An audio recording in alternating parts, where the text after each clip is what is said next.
Queridos, Hebreus capítulo 12, só versículo 1 e 2, eu queria falar com vocês sobre algo que o Senhor ministrou no meu coração ontem à noite, assim, é algo rápido antes da gente cear.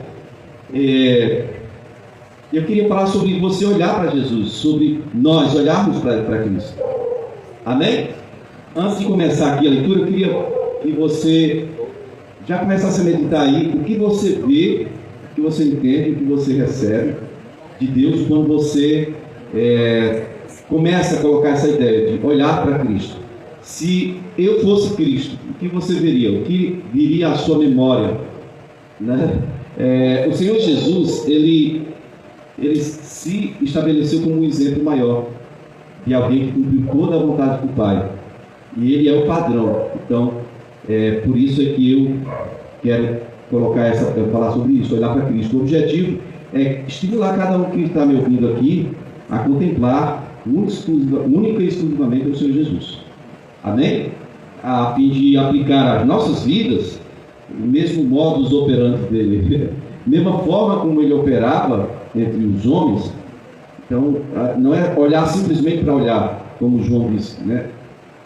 Contemplar Jesus. Quando a gente contempla Jesus, a gente entende o que ele quer. Então, a forma de ouvir Deus é através de contemplação. E aí, quando você entende o que ele quer de você, então você tem que passar a agir. Senão fica uma história muito esquisita. Você contempla, você sabe o que ele quer de você, mas se você não faz nada a respeito, as suas bênçãos, as bênçãos que você pretende receber, elas vão tardar. Entendem isso? Quem entende isso? Amém? Hebreus 12, 1 diz: portanto, também nós, uma vez que estamos rodeados por tão grande nuvem de testemunhas, livremo-nos de tudo o que nos atrapalha, de todo embaraço do pecado, na outra versão. Livremo-nos de tudo que nos atrapalha e do pecado que nos envolve, e corramos com perseverança a corrida que nos é proposta, tendo os olhos fitos em Jesus, o autor e consumador da nossa fé. Ele, pela alegria que lhe fora proposta, suportou a cruz, desprezando a vergonha, e assentou-se à destra ou à direita do trono de Deus. Amém, queridos? Que o Senhor possa nos abençoar com essa palavra hoje. A primeira parte, eu vou fazer uma espécie de exegese do texto, mas já fazendo aplicações. Eu gosto de ser objetivo. Então, eu quero que você olhe logo no versículo primeiro, fala de uma grande nuvem de testemunho, não fala? Que grande nuvem de testemunha é essa? Se você é uma pessoa que é familiarizada com a Bíblia, com a leitura bíblica, você vai ver que o capítulo anterior, capítulo 11, todo fala da galeria dos heróis da fé. A ideia desse texto aqui é mais ou menos uma coisa assim, é formidável. Essa grande nuvem de testemunhos aqui, falando exegeticamente, seria esse povo do Velha Aliança, o povo dos heróis da fé. Seria isso. A gente pode aplicar de várias formas. Por exemplo, eu posso dizer que tem uma multidão de espíritos familiares observando o seu procedimento. Eu posso dizer que Deus vê, os anjos veem, pessoas veem, uma multidão de pessoas ali. Mas o texto está falando exatamente da multidão do capítulo 11, a multidão de pessoas que se entregaram ao Senhor, que não amaram mais as suas próprias vidas, mas buscaram fazer a vontade de Deus. Amém? Então, essa grande multidão de testemunhas, ela está composta de pessoas, no capítulo 11, pessoas que foram fiéis, né?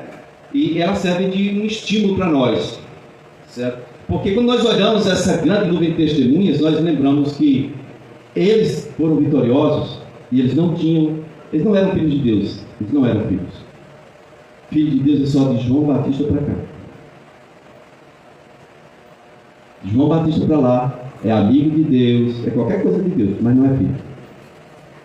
Amém? Se eles venceram, não sendo filhos de Deus, muito mais nós. Amém, queridos? Está mais fácil ou está mais difícil para nós? Está mais fácil, sim ou não? Porém, se nós não tivermos a visão correta daquilo que Deus quer falar conosco, nós vamos achar que o negócio está ficando mais difícil. Nós vamos achar que as coisas do Velho Testamento tinham mais presença de Deus. É mentira da nossa mente. A nossa mente, ela é dominada pelo diabo mesmo. E a gente às vezes olha só aquilo que a gente quer ver muitas vezes. Mas eu duvido que, se falando de presença, um amigo seja mais presente na sua vida do que o seu pai. Mas aqui nós estamos falando então de uma multidão, queridos, prestem atenção. É uma multidão de gente que foi aprovada, amém? Que sofreu, dizem em Hebreus 11, homens que o mundo não era digno de recebê-los. Foram cerrados pelo meio, e sofreram tantas coisas absurdas, mas eles se superaram, eles apagaram, extinguiram a força do fogo, escaparam ao fio da espada, da fraqueza eles tiraram forças, fizeram poderosos em guerra. Eles venceram tudo, mesmo não sendo filhos. Aí veja bem, eles estão agora como uma multidão que está observando a mim e a você.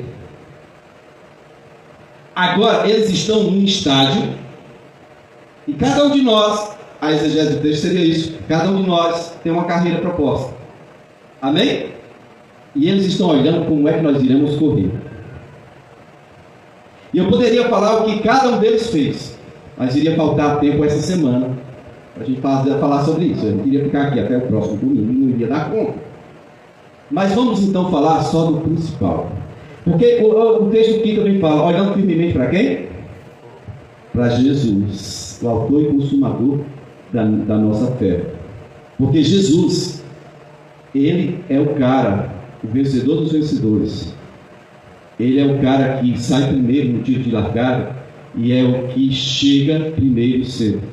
O número 1 no pódio é sempre Jesus. Nessa exegese aqui que eu estou fazendo, é sempre Jesus. Ele é invicto, invencível, incomparável. Então veja bem, essa testemunha enorme, essa nuvem de testemunha, eles estão olhando e também eles tiveram a carreira deles, eles tiveram a oportunidade deles, e o testemunho deles ainda fala conosco, ainda nos anima a correr até alcançar o pódio, né? E eles deixaram, essa multidão deixou um legado para nós, que nos inspira muito, né? Eles testemunham o fato de que a sua confiança em Deus não foi mal colocada. A minha confiança e a confiança deles em Deus não foi mal colocada. Eles estão dando esse testemunho de que ninguém que confia em Deus vai ser deixado para trás. Um homem pode falhar muito, mas Deus nunca falha. Sim ou não? Eles dão, um segundo testemunho que eles dão é sobre a suficiência da graça de Deus. Eles não tinham mais bondade do que nós temos em nós mesmos, em nossa natureza. É a mesma coisa, tanto a bondade quanto a ruindade é a mesma. O que nos difere é o fato de eles terem aceito a carreira que estava proposta. E eles amaram isso mais do que a própria vida deles. Eles deram tudo de si para alcançar o primeiro lugar. Como disse o apóstolo Paulo, corra de forma que você alcance o primeiro lugar, porque todos correm, mas o primeiro lugar é só de um. Você deve ser esse um que vai alcançar o primeiro lugar. Amém, queridos? Eles dão testemunho da suficiência da graça de Deus, ou seja, com toda a dificuldade que você passa na vida, você pode vencer. Por quê? Porque eles passaram mais dificuldade do que você venceu. Eles tinham menos comunhão com Deus do que você. Deus estava mais longe deles do que está de você. Eles venceram. A graça de Deus foi suficiente para eles, mesmo quando eles viviam sob a lei. Estão entendendo? Quem está entendendo? Terceiro testemunho que eles dão testemunho da fidelidade de Deus, que cumpre cada uma das suas promessas. Nenhuma das promessas de Deus vão cair por terra em sua vida. Mantenha-se focado em Deus e naquilo que Ele falou. Porque está escrito que todas as palavras, todas as promessas do Senhor tem nele o sim, tem nele a confirmação. Eu estava ouvindo um cara hoje dizer que os patriarcas eram estéreis, né? Deus faz uma promessa e permite uma deficiência. É porque Ele é mau? Que Deus? Ele é maligno? Deus é maligno ou Ele é bom? Ele é bom. Então, quando Ele permite uma deficiência que está intimamente ligada à promessa que Ele fez, o que Ele está querendo? De Abraão, que a mulher era estéril. Abraão teve uma promessa de ser pai de uma nação inumerável, mas a mulher é estéril. Isaac casou-se com uma mulher estéril. Jacó amou, casou-se com uma mulher estéril. A outra veio que brinca. Estou falando de Raquel. Lia, Deus teve que fazer um monte de coisa e passar ao coração dela. Inclusive, Jesus vem através de Lia, Judá, né? Os levitas vêm através de Lia. Mas a mulher amada de Jacó foi Raquel. Tanto é que José era visto como primogênito, por isso era odiado pelos outros irmãos. Era o segundo mais novo e era odiado pelos irmãos, porque o pai o tinha como primogênito. Né? Pronto. Mas todas essas pessoas foram colocadas em situações extremamente difíceis e venceram. Por que você vai perder? Por quê? Quem foi colocou na sua cabeça que para você é mais difícil, você vai perder porque você é diferente? É o quê? Se você é diferente, assim, mas é para melhor. Não é para pior, não. Você é filho. Amém? Glória a Deus. Então, veja bem. O apóstolo Paulo dá uns 3 conselhos aqui. Fala rapidamente aqui. Primeiro ele diz assim, que nós devemos deixar de lado todo o peso. Nem tudo em nossa vida, nem tudo que nos prejudica em nossa vida é pecado. Às vezes é peso. Os pesos são geralmente amarrados, ligados à nossa pessoa, né, por aliança, contrato, que nós fazemos. Você imagina, está todo mundo aqui, corrida de São Silvestre, aquele shortzinho ligado lá, pronto, né, esperando só o tiro, né, entendeu? Imagina que sou eu mesmo, tá ligado? Mas há 30 anos atrás, quando a Velma me conheceu, eu era tão magro, uma cara de fome, necessidade, sabe? Que as pessoas olhavam assim como que, rapaz, se eu tivesse R$1 eu dava. Assim, tadinho, coitado. Aí imagina que eu estou na corrida de São Silvestre lá na frente, nem camisa eu tinha, só aquele short, sem cueca, só aquele short, tá? Os caminhos bem fininhos, balançando na boca do short. Eu estou lá. Olívia Paleta era forte perto na corrida de São Silvestre. Só que é o seguinte, todo mundo vai correr, né? Eu estou lá, nessa, sabe, essa situação minha, que eu estou falando todinha. Aí vem alguém, diz assim, ei cara, tu vai correr, mas deixa eu colocar esse peso aqui nessa perna. 30 quilos. Outro peso na outra perna, mais 30. Não, você não vai com a mão vazia não. Toma mais 2 pesos de 10 cada um. Meu irmão, antes do 10º passo, eu já subi para a glória, estou olhando meu corpo lá embaixo, dizendo, e o pessoal foi embora. Não é assim? Peso é o que mais atrapalha você de correr a carreira que lhe está proposta. Peso vem antes de cometer pecado aqui. Paulo deve, então, estar nos advertindo que nós temos que deixar de lado todo peso. Amém? Peso emocional, financeiro, todo tipo de relacionamento traz peso. Ou traz alívio. E aí fica uma dica para você, para mim. Nos nossos relacionamentos, nós temos sido peso para as pessoas ou temos sido um lugar de descanso, de alívio? Amém? Bom, então temos que abrir mão dos pesos, senão não vai dar para a gente correr essa carreira. Até dá para você fazer alguns passos, mas vai ser uma vergonha isso. Bom, então qual a razão, ou quais as razões, ou por que razões eu amarraria pesos ao meu corpo antes do tiro de largada? Está todo mundo preparando para correr. Definam isso para mim. Está todo mundo querendo chegar no primeiro lugar, está só esperando o cara dar o tiro de largada, né? Aí não, aí eu vou mostrar que eu sou bom, eu vou amarrar peso nas minhas pernas, nos meus braços, ainda vou chegar em primeiro lugar. Como é que chama isso? É doideira? Fumou alguma coisa? Está numa viagem muito doida? Idiotice. É o que a gente pode chamar isso? Quem se prepara para ir para uma carreira, ou para uma corrida, pega roupas bem leves, né? Eles não correm nem com jeans, porque vai encharcar mais pesado, aquele negócio mais levezinho, né? Para você correr, você tem que se livrar de todo o peso. Tem gente querendo chegar lá, tem gente querendo seguir Jesus, tem gente querendo correr a carreira que está proposta, e antes da largada, o cara vai e se envolve com um monte de coisa que não devia, vai atrasar, vai prender, vai tirar do curso. Ele nunca vai chegar lá. E se ele chegar lá, ele não vai chegar em primeiro lugar. É diferente você correr totalmente livre ou correr levando um jumentão em suas costas aí, né? Bora, vai, jumento, bora. Vou te levar aqui. Não tem como não, irmãos. Não tem como a gente chegar em canto nenhum. Então, cuidado com as alianças, as amarras que a gente faz, que você faz, que eu faço, com pessoas que podem trabalhar. A gente correu já com a carreira que nos está proposta. Porque colocar peso antes de você dar largada, isso é autossabotagem, né? Algumas pessoas fazem isso para depois produzir uma desculpa e dizer, olha, eu não venci porque alguém amarrou o peso aqui, ó. Eu não consegui correr. Na verdade, ninguém vai amarrar peso em você sem o seu consentimento. Tem gente que arruma peso por educação. A pessoa chega para você e uma coisa simples. Ó, fulano chegar aqui e diga que eu estou no banheiro, só que não está. Como é? Eu vou mentir para fulano? É um vínculo que você cria com alguém, e quando você cria esse vínculo com alguém, você está criando um vínculo com o diabo, que é o pai da mentira. Quando eu peco contra Deus e contra alguém. Amém? Estou entendendo? Quem está entendendo?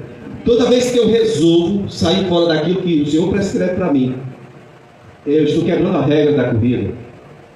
Lembra da corrida maluca? Pegue o pombo. Quem lembra daquela corrida? É a corrida maluca, é?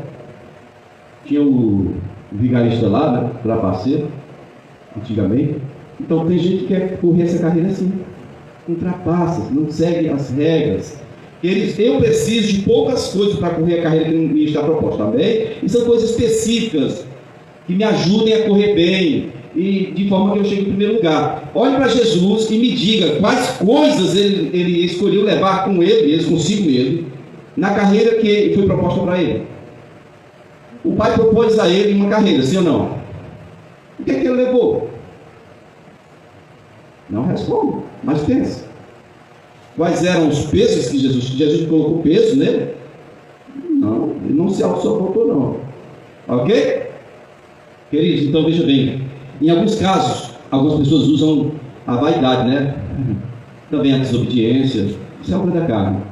E enquanto Jesus está dizendo assim, ei, vá, não leve bolsa nem alforje, não saúde ninguém pelo caminho. Lá naquela missão dos 70.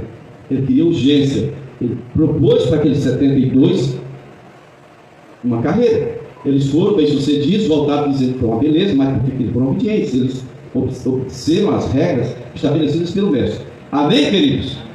Se eu quiser ir, mas segundo a minha regra, não vai dar certo, não vai ficar legal. Por mais que eu ache que vai ficar bom, eu estaria dizendo que eu sei melhor, eu sei mais do que Deus. Eu sei mais do que Deus, o que é melhor para mim. Isso é absurdo. Em outros casos, o que nos atrapalha de correr essa carreira é o mundanismo, o materialismo, o consumismo. Quando eu falo mundanismo, não estou falando de crente que vem na igreja, vai para o forró, vai para isso, vai para o baile, vai dizer para onde. Ou, sei lá, vai bebendo água do espírito, está fumando maconha. Não. Não é isso que eu estou falando. Estou falando mundanismo aqui, ó. A guerra se dá aqui.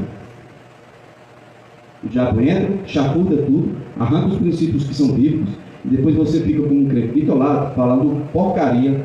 Aí não tem nada a ver com os princípios que você deveria defender. Na verdade, é um crente tão desinformado que ele está misturado aqui, não sabe nem quem ele é mais. Porque a Bíblia diz que ele é filho de Deus, ele está vivendo conforme o curso desse mundo. O curso desse mundo vai dar no inferno. Ele está defendendo bandeiras, princípios, leis desse mundo. Ele está andando com todos que andam nesse mundo. E porque ele está na igreja, ele acha que vai para o céu. Isso é uma imundice que entrou na sua mente. Danificou tudo que você acha que está bem. Não está, irmãos. Não está. Preste bem atenção. O mundanismo não é relacionado aqui a pessoas, mas Paulo diz assim, olha, rogo-vos que apresente o vosso corpo como sacrifício vivo, santo e agradável a Deus, que é o vosso culto racional, não vos conformeis com esse mundo, transformai-vos pela renovação da vossa mente, para poder experimentar qual seja a boa, perfeita e agradável vontade de Deus. É um processo. Se você não se ligar nisso, a guerra se dá aqui, ó. Se você não se ligar nisso, você vai para dentro da igreja e você vai, assim sem saber, você vai estar sendo usado como um instrumento de Satanás dentro da igreja. Então, gente boa, fala do evangelho. Jesus usa para fazer cura, Jesus usa para expulsar demônios, Jesus usa para tanta coisa boa. Mas no final, o Senhor vai olhar para você e vai dizer assim, olha, seus princípios não são os meus, a sua forma de vida não é minha, eu nunca te conheci, eu não tenho nada contigo. Vaza. E aí, irmão? Preste atenção. Em alguns casos é o mundanismo, o materialismo, o comunismo, o consumismo. Tá bom? Consumismo, né? Eu quero. É uma das coisas que a gente observa nos filmes antigos e na história antiga, na história bíblica. Humberto falou aqui sobre a questão de roupas. Quantas roupas são suficientes para uma pessoa? Quantas? Olha os homens já, foram rápido. Tem um bocado de homem que sabe quantas são precisas. Para quê? Uma lá, né? secando e a outra aqui. Ah, gastou, compra outra, vai substituir, não precisa de quanto? Você já viu o caso em que uma pessoa, seja homem, macho ou fêmea, abre o guarda-roupa, o cumprimento dessa igreja, o guarda-roupa, e vai de porta em porta, chora desesperado, arrancando os cabelos, jogando no chão, enrolando, fazendo isso. Eu não tenho nada para vestir. 1.250 vestes. Eu não tenho nada para vestir hoje. E essa aqui, eu já vesti uma vez. E essa já vesti na semana passada. Isso é uma doença. Isso é loucura. Não é não? Pelo amor de Deus. Se não fosse Abel, eu ia ser conhecido como um pastor que tem uma roupa tal. Na verdade, sabe essa cor da vestimenta da Lelê? Como é que é o nome dessa cor? É quase isso aí que eu gosto. É mais laranja. Eu tinha uma camiseta. E uma vez eu estava mostrando, alguém me identificou. Eu sabia que era você. Eu sou um doido que se veste assim. Eu gosto daquela cor. Então as pessoas me identificaram porque eu gosto de uma cor diferente. É tipo, mais, não é como ela, me lembra porque parece, mas aquele, não sei se é laranja, gari, é o gari de fora usam, né? Os daqui você olha assim, né? Não é gari, não é treinamento. Mas os de fora geralmente usam. Vocês estão entendendo, queridos? E aí eu ia ter duas roupas, Qual cor? Da mesma. Porque eu uso, porque eu gosto. Não fosse Abel, eu ia ser conhecido como um cara da roupa de gari. Pastor da roupa de gari. Preciso de mais uma terceira? Não, só duas tá bom. Quando você acabar, compra outra. Como? Gari. Corzinha da roupa de gari. É o que eu gosto. Poxa vida. Vocês estão entendendo? E isso impacta as pessoas. E elas não param para perceber que elas não precisam mais do que o que eu estou dizendo aqui. Duas roupas de preferência que você gosta.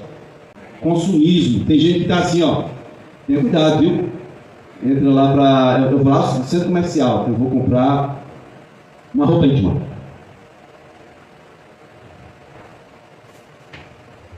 Gostei tanto dessa. É boa.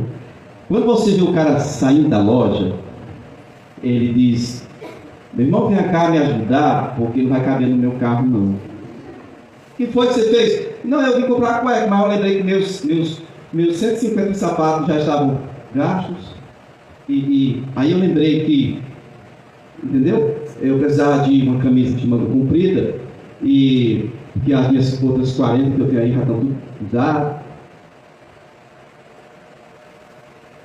Não é assim porque a pessoa não tem dinheiro, mas a pessoa que é consumista é assim. Chega lá para comprar loja. Levar. Ela precisa? Não! Ela é escrava? É! Quem dá riqueza é o Senhor. A riqueza é nos dada para nos servir. Mas essa pessoa idiotizada, isso é, literalmente, uma pessoa idiotizada pelo mal.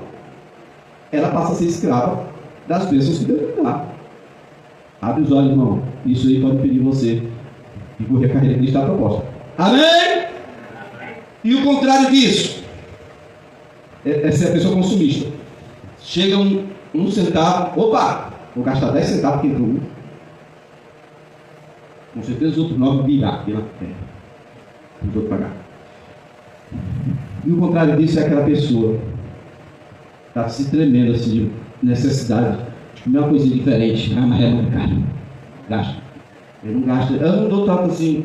Não consigo. Morrendo de vontade de comer uma coisinha diferente, mas não. Olha, se estiver chovendo, ele vem para a igreja. Na hora da oferta, depois de chorar, se tremer, cair no chão, rolar no chão, prantear, para poder abrir a mão. Quando ele abre assim a nota de R$2, ainda está bem sequinho. No consumismo, os caras subindo, né? Que chama mão de vaca, minha mão vai pão duro. Pode. E aí a lista é grande, né? A Bíblia diz que quem tem esse espírito é interessante. É que esse espírito mata a pessoa. O espírito maligno quer possuir alguém, não é esse? Não é esse? E aí a gente tem que expulsar o espírito dessa pessoa. A pessoa está endemoniada, você sai dele. Nesse caso aí, você tem que expulsar a pessoa, que é a pessoa que está possuindo esse demônio. É grave ou não é, irmão? Eu já vi gente endemoniada, mas eu nunca vi demônio impessoado. É o primeiro caso bíblico. Mão de vaca é isso. A pessoa é que possui esse demônio. Ela tem esse demônio e ela controla tudo e depois mata ela. É uma coisa bem abençoada, né? Para a gente entender. Que é isso? Vamos para frente aqui, olha. Outros casos ainda. A indiferença quanto ao chamado, propósito de Deus, ou algumas fragilidades, como foi o caso de Moisés, o Senhor. Ei, Moisés, eu escolhi, vai lá liderar meu povo. Não falo bem não. Ele começou a dar desculpa. Irmão, quando você e eu quisermos fazer alguma coisa que Deus nos manda fazer, nós não podemos olhar para nós. Se Deus mandou você ir, vá, Ele vai te dar condição. Amém? Vá, o desafio é seu, você tem que vencer. Igual aquela questão do pecado está aí, você tem que dominar. A carne está aí. E no caso você não pode correr. Esse caso você não pode correr. Deus diz, você vai lá no Egito liberar o meu povo. É Deus que está dizendo. Aí você vai olhar para você para dar desculpa e dizer que não vou por isso. Misericórdia, irmão. Não dá. Muitas vezes nós queremos viver o sobrenatural de Deus, mas olhamos para nós, não é isso? Isso é olhar para Cristo? Moisés deu um monte de desculpa a Deus porque estava olhando para ele ou para Deus? Estava olhando para ele. Geralmente nós fazemos isso. Olhamos para todos os problemas que nós temos para justificar o fato de não irmos fazer o que Deus nos mandou. É horrível isso. Há casos em que algumas pessoas são impedidas de correr por causa de apegos profanos, enfermidades no corpo, na alma, né? Em alguns desses casos até a pessoa já sabe o que fazer para se livrar disso, mas não faz. Não faz. Porque o caso do Abraão já disse para você, tem uma promessa de Deus no Abraão, tinha uma promessa para ele, tinha ou não tinha? E tinha uma dificuldade. Ele venceu? A dificuldade era para ele buscar mais a Deus. O problema é que muitas vezes nós somos impedidos de correr a carreira que nos está proposta e nós não olhamos para o impedimento como deveríamos olhar. Nós olhamos o impedimento e dizemos, olha, tem uma promessa de Deus, mas desculpa, mas tem esse impedimento aqui. O impedimento é maior do que a promessa. Aqui, o impedimento vai ser aquilo que você disser que é. Se você levar a sério a promessa de Deus, você vai dizer assim, esse impedimento aí não é para encarar Deus, ele tem uma promessa aqui, minha vida, ele vai sair fora. E eu vou sim. Ah, mas você não é capaz. Dane-se a capacidade. Eu vou baseado no que ele me mandou e na palavra dele. Vou baseado na palavra dele, na ordenança dele. Amém? Estão compreendendo? Estou falando de peso que você tem que tirar da sua vida. Certo? Então, tudo isso que eu citei, e tem muito mais coisas por aí, né? São coisas que podem amortecer a sua alma, podem reter você de várias formas, e pode impedir você de seguir a carreira, né? Correr a carreira que ele está proposta. Mas eu quero que você levante sua mão e diga comigo assim, diga, hoje, em nome de Jesus, eu resolvo deixar de lado. Diga, todo o peso, eu estou deixando de lado. Agora, diga para Jesus agora qual é o peso que você está deixando de lado. Fecha um pouco o seu olho. Diga só para Jesus, diga, qual é o peso que está me impedindo. Coloque agora de lado, diga, Jesus, aqui o peso, aqui eu não vou correr com isso não. Diga, Jesus, eu estou renegando, rejeitando, renunciando e retirando da minha vida esse peso. Agora diga mais uma vez, eu aceito correr a carreira que me está proposta. Diga, bem alto, diga, eu aceito correr a carreira que me está proposta. Segundo o conselho de Paulo, deixa o pecado de lado. Amém? Renunciar ao pecado. Que tão de perto nos assedia. Tem uma versão que diz que tão de perto nos cerca e outra nos assedia. Qual é a diferença? Nenhuma. Assediar é cercar. Bem pertinho. A pessoa fica cercando, isso é assédio. Amém? Na maioria das vezes, o pecado que está prendendo você de correr a carreira é aquele pecado que você mais cometia na sua vida velha, antes de você entregasse a Jesus. Então, é como uma brecha, por exemplo. É diferente dessa parede aqui. Aqui nunca teve uma brecha. Quando tem uma brecha, você restaura, qualquer coisinha, de repente aparece de novo a brecha lá, não é assim? Então, o pecado que você comete, que te impede de correr a carreira que está proposta, você pode olhar que é aquele que era mais comum você cometer em sua vida antes de Jesus chegar para liderar você. Tenha cuidado com isso. Por que eu digo que tenha cuidado com isso? Tenha juízo. Você já sabe qual é o pecado que mais te assedia e você vai ficar dando bobeira, ficando próximo ali? Sai dali, irmão. Pecado não é o diabo não, pecado é carne. Contra a carne você não luta não, você corre, você se esconde. Ela vai acabar com você, vai ficar só ruído. Uma grande lembrança de um dia que você foi um servo de Deus, um filho de Deus, viveu o sobrenatural, isso tudo acaba, se você não atentar para isso. Eles, então, olha, existem diferentes pecados, né, e diferentes idades. Veja, entre os jovens, muitas vezes, a paixão, o desejo maligno é o pecado, certo? Mas os velhos, mas os adultos, muitas vezes é impaciência, rabugice. Já tem experiência e fica impaciente. Não tem paciência. O pecado é natural com as pessoas por causa do temperamento velho, explosivo. Pecado entre pessoas saudáveis, muitas vezes que esquece deles. Está tão saudável, está tão bom que esquece deles. Certo? Só vai lembrar Deus no fim, né? E lá no inferno, como é que é o pecado? Ele se rebela, se levanta contra Deus e grita com Deus porque Deus não quer curar ele. É pecado? É. Se levanta contra aquele, o único que poderia levantar ele do erro. O cara se levanta sozinho para, sei lá, se rebelar contra Deus. Amém, queridos? Diga comigo, diga hoje, eu resolvi deixar de lado todo pecado. Feche seus olhos mais uma vez, diga qual é o pecado que está te assediando, está te impedindo aí, diga só para Jesus. E aí você diga assim, eu estou renegando, rejeitando, renunciando e retirando da minha vida esse pecado. Diga isso agora, diga comigo, diga eu resolvi, aqui e agora, em nome de Jesus, diga eu vou correr a carreira que me está proposta. Ó, diga aí, eu vou correr a carreira que me está proposta. O terceiro conceito de Paulo: corra a carreira que lhe está proposta. Mas ele não disse simplesmente corra a carreira, corra com paciência. Eita, lascou tudo. Eu queria que não tivesse essa paciência aí, porque a paciência ela me esmaga, me deixa só o pó, né? Corramos com perseverança ou paciência. No texto é a mesma coisa. Corramos com perseverança, cara, que está proposta. Se alguma coisa vai levar muito tempo para ser feita, nós tendemos a ficar impacientes. Então nós precisamos de perseverança, paciência. Certo? Se uma jornada é longa, geralmente tendemos a nos cansar e desistir, desanimar. A gente se enrola pelo caminho, arranja uma desculpa para não chegar, né, no local devido.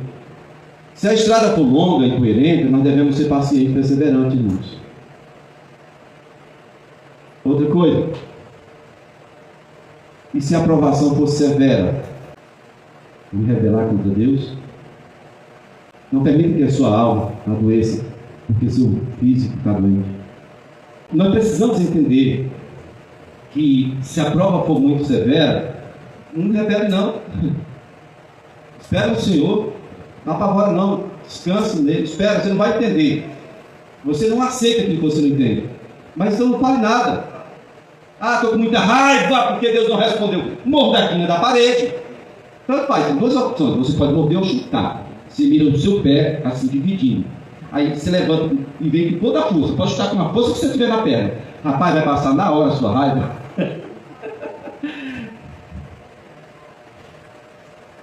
É um conselho que eu dou, eu sei lidar com a minha carne. Paulo falava, esmurra a minha carne. Por que eu não posso dizer para você morder aqui da parede ou dar um chute nela? Eu não esmurro minha carne, mas eu fico imaginando, rapaz, se eu der um bicudo nesse quilo de parede aqui, eu vou falar no chão, falar numa língua estranha. Rapidinho acaba rebelando contra Deus aqui. Fica mesmo assim, né? Amém?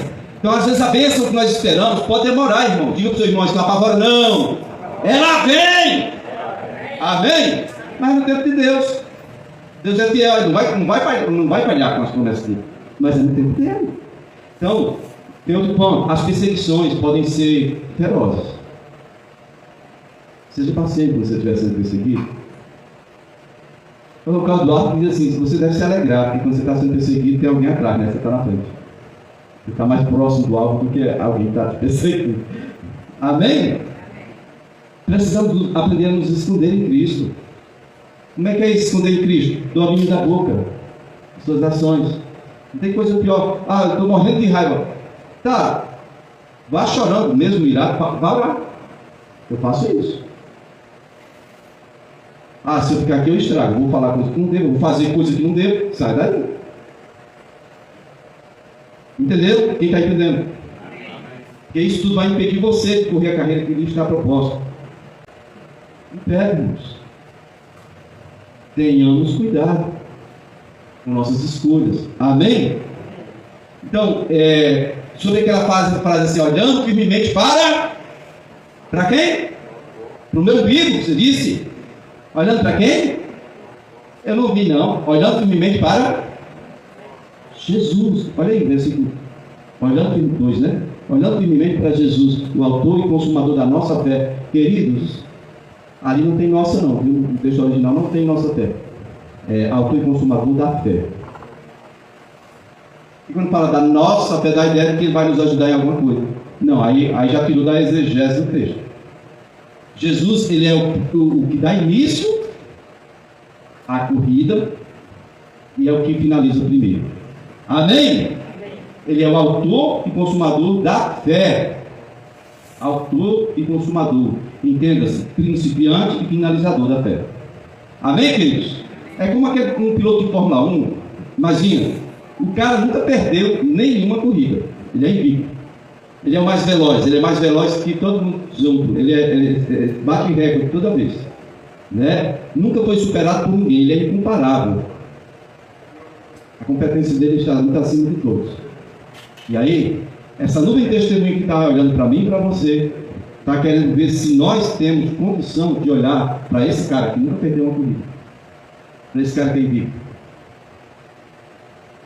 Porque se eu e você resolvemos correr a carreira que nos está proposta, pode ter certeza que tudo isso que eu falei nós vamos encontrar pelo caminho. Primeiro temos que abrir mão de pesos, pecado e preparar para correr. Mas vai vir o cansaço? Claro. Como foi que Jesus venceu o cansaço? Vai vir perseguição? Sim ou não? Pessoas vão achar ruim porque você está correndo a carreira que Deus lhe propôs? Sim ou não? Pessoas vão ter desentendimento? Pessoas vão querer te matar? Sim, irmãos. Não, hoje em dia ninguém faz isso mais não. Não faz? Não faz porque você não está vivendo conforme está escrito. Tudo que você faz para obedecer a Deus, para viver com Deus, desafia esse mundo. Se a gente está fazendo, mas o mundo está dando parabéns, ora, você não está ofendendo o mundo em nada. Está muito longe do que Deus propôs. Já te enganou, você nem viu. Quando você quer fazer exatamente o que Deus tem para você, se levanta tudo contra você. Aí você vai parar e arrumar uma desculpa? Ou você vai olhar para Jesus? É o que o texto está dizendo para nós. Eu queria só para a gente finalizar, que a gente pudesse aprender com os erros de Pedro. Se você for lá em Mateus capítulo 14, no versículo 26 ao 31, todos vocês já devem ter lido aquela história que Pedro chega, eles estavam no barco, né? Jesus estava orando no monte, aí lá na quarta vigília da noite, Jesus viu eles lá remando e estavam no meio de uma tempestade. Jesus veio andando sobre o mar. Quando Jesus chega próximo do barco, eles gritam: fantasma! Fantasma! Vamos pular na água, né, cara? Tem um fantasma ali. O que Pedro disse? Pedro colocou Jesus no beco sem saída. E Jesus disse: ei, sou eu, negada! Não é fantasma não, maluco! Aí Pedro vai e disse: é o senhor mesmo, quero ir aí. Manda que eu vá aí. Cara, o que Jesus ia fazer diante de um negócio desse? Ele acabou de dizer: sou eu! Pedro não podia simplesmente dizer: amém, pois vem logo que nós estamos aqui cagando, tem medo que você seja encantado. Vem logo! O mestre viria rapidamente. Não seria assim? Mas Pedro deixou ele no beco sem saída, né? O cara acabou de dizer: sou eu, e ele: não, então eu quero ver se é o senhor mesmo. Então, se é o senhor mesmo, manda eu ir, que eu sei que o senhor tem poder de me mandar, e eu vou andar por cima das águas. Ok? Amém? Onde é que está o problema do Pedro? Está no versículo 30. Mateus 14, 30 diz que, reparando, porém, na força do vento, teve medo, e começou a submergir, e gritou: salva-me, Senhor. Ok? O que é que houve com Pedro? Primeiro, olha para mim. Ele tirou os olhos de Cristo.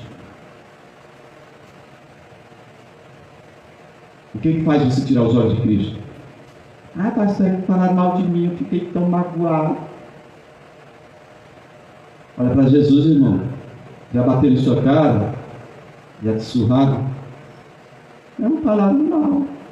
Botaram lá na rádio uma mentira sobre mim, pastor. A vontade de espremer, né? Um crente desse, até saiu o carregão dele. Está em fel de amargura, laço de iniquidade. Tadinho. Tirou os olhos de Cristo por quê, irmãos? Pedro tirou os olhos de Cristo por quê? Questione isso. E ponto 2. Tendo tirado os olhos de Cristo, ele considerou, ele levou em consideração a força do vento e das ondas. É a primeira coisa que você faz. Quando você tira os olhos de Jesus, você vai levar em consideração o que está em seu redor. Aí você vê gente sofrendo como você vai começar a lamúria, a lamentação, a rebelião da sua carne. E aquela raiz de amargura vai se entrelaçando com a raiz de amargura do outro. Você vai só fazendo teste, se dando. Mas você é crente. Qual foi o problema? Você só tirou os olhos de Jesus. Ó, se o apóstolo Pedro errou, por que você, que é tão menorzinho do que ele, não iria fazer uma coisa dessa, né? Então, irmãos, não façam isso. Isso é fazer literalmente, fazer uma merda grande em sua vida. É você tirar os olhos de Jesus, seja pelo que for. Se você tirar os olhos de Jesus, você vai olhar em seu redor, você vai afundar. As promessas dele não vão fazer sentido para você. A realidade em que você vai estar inserido é outra totalmente diferente da que você gostaria de estar. Amém? Estão entendendo? Primeiro, ele tirou os olhos de Cristo. Segundo, ele considerou em redor lá. Terceiro, ele temeu. Duas coisas que são traduzidas no mesmo lugar: a fé e o medo. No seu cérebro, no mesmo lugar. Só tem espaço para um. O Tiago diz: pode jorrar de uma fonte água doce e salgada? Não. Mas quando se fala de cérebro, pode jorrar de lá fé e medo. Uma hora fé, outra hora medo.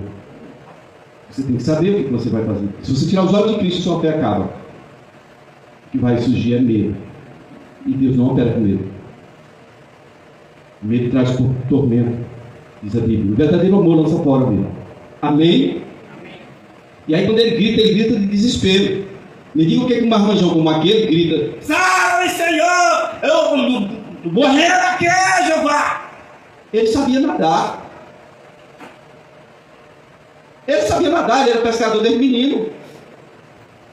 Na Bíblia, em Mateus, João 21, no último capítulo de João, naquela pesca lá, ele se vestiu, foi nadando até a plataforma contra Jesus. Ele sabia nadar, sabia ou não sabia? Olha o que o medo faz com uma pessoa que tira os olhos de Jesus. Por mais que ele tenha habilidade, ele vai morrer. Se Jesus não tiver misericórdia, ele vai morrer. Ele sabe nadar, mas o medo paralisou ele e agora ele estava descendo.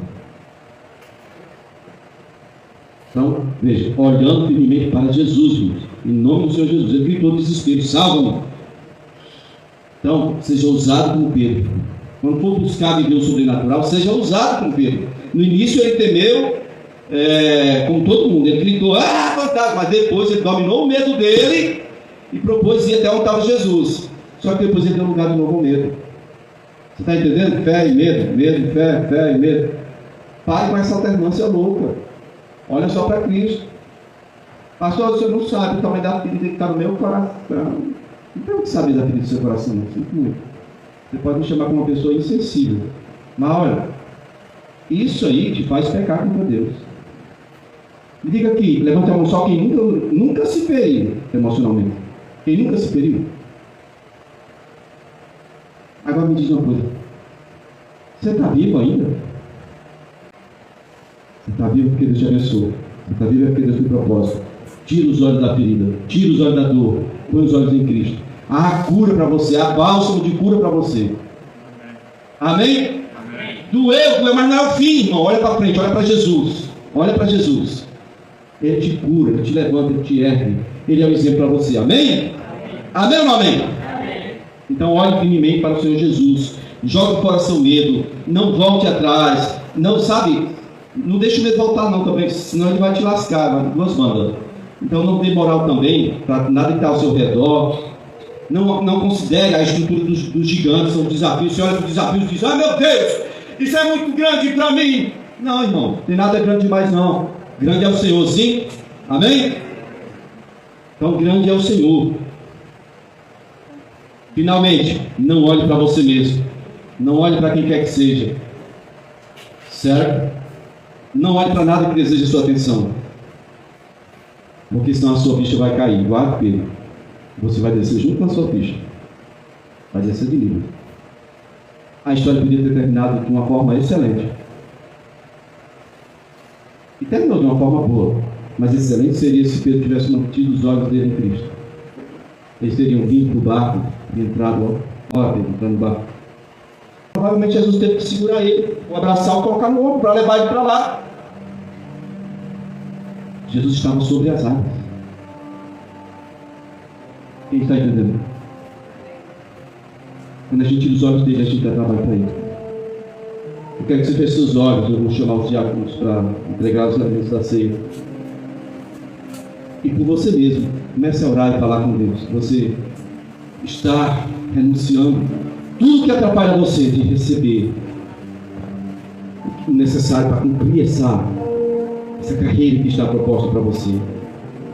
Diga para ele: eu resolvo agora correr a carreira que me está proposta, olhando para o Senhor, meu Jesus. Tu és o meu exemplo de vitorioso. Aleluia. Aleluia.